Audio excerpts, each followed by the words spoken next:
Hi there guys, hopefully you're all doing well today. Today I'm going to be showing you an alternative method to removing an upper wishbone on an Alfa GT. Exactly the same process on 156s and 147s. So join me in a second and I'll show you how to do it.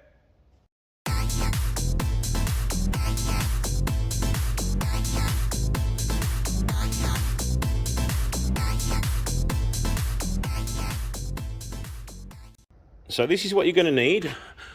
An impact gun will come in handy, but it's not important. I'm also going to use a swivel end, as you'll see in a bit, to get the ball joint nut off.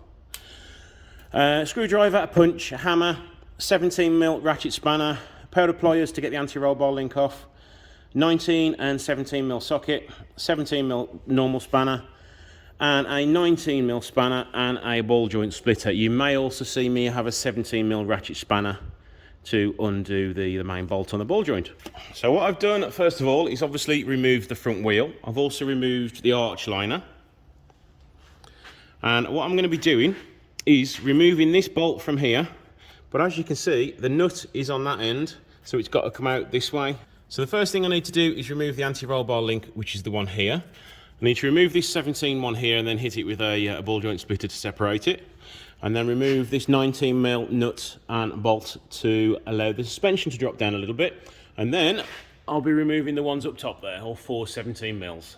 So step one, remove the ball joint bolt using my wobbly end and a 17mm socket. Step two, ball joint splitter.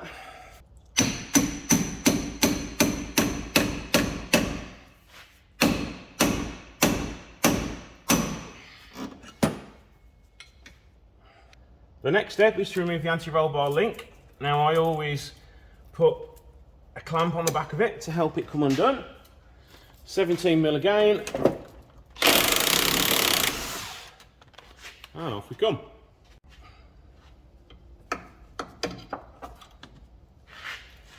And now to remove this with 19mm gun and spanner.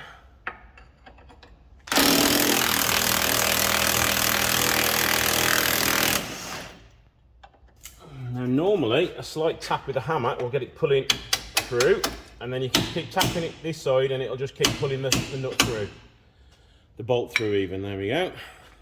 And now with the 17mm impact, let's remove these nuts.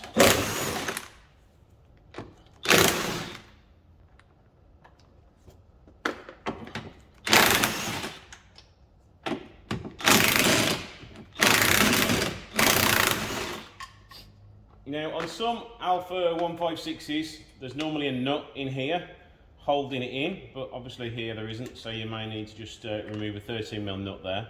So now the bolts are loose at the top, we should be able to wiggle this down a little bit. You just need a few inches, just so you can rotate everything round a bit. And as you can see, I've pulled this round to here, so I can hopefully, you can either get a spanner on both sides and then undo it that way. But as I'm a bit impatient, I'm going to use my impact gun, and hopefully I can get it off.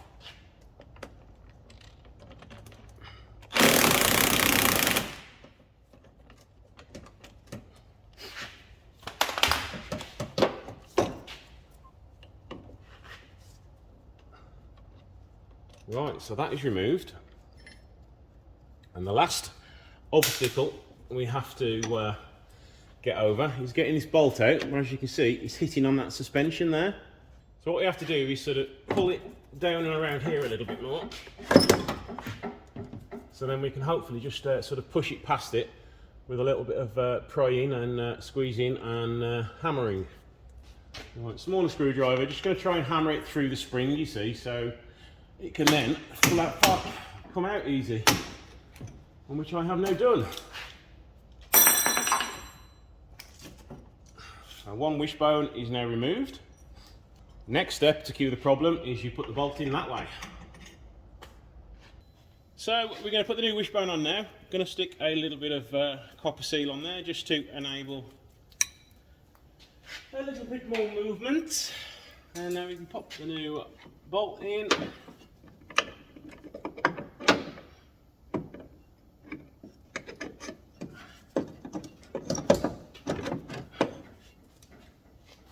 Now I'm just going to tighten it up, but I'm not tightening it up all the way because I'm going to finish it off once it's all back together.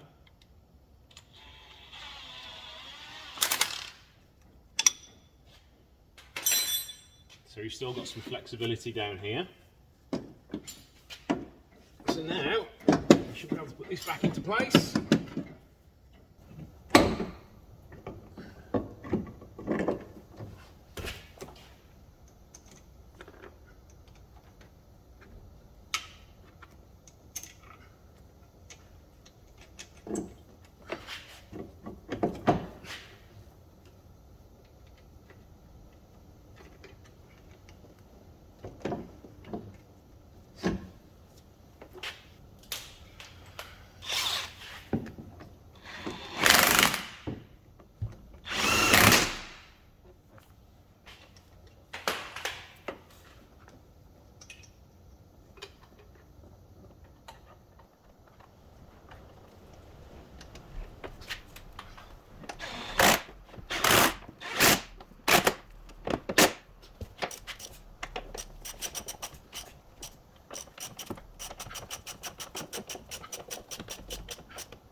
And now we can fit the lower one, remembering that the bolt goes in this way.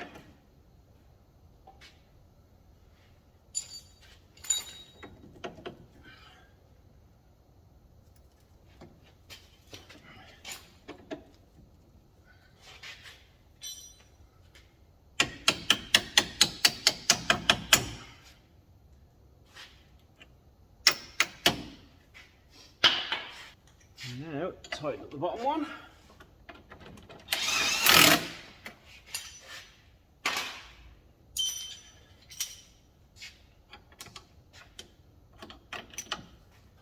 So what I've done, I've now just raised the hub higher to what's probably going to be roughly its road height, and now I can tighten up these two bolts fully.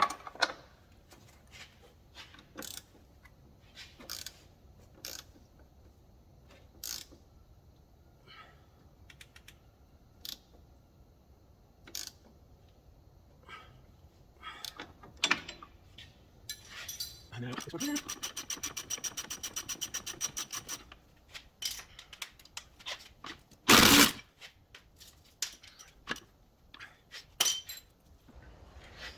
And the last part is fit some new track rod ends.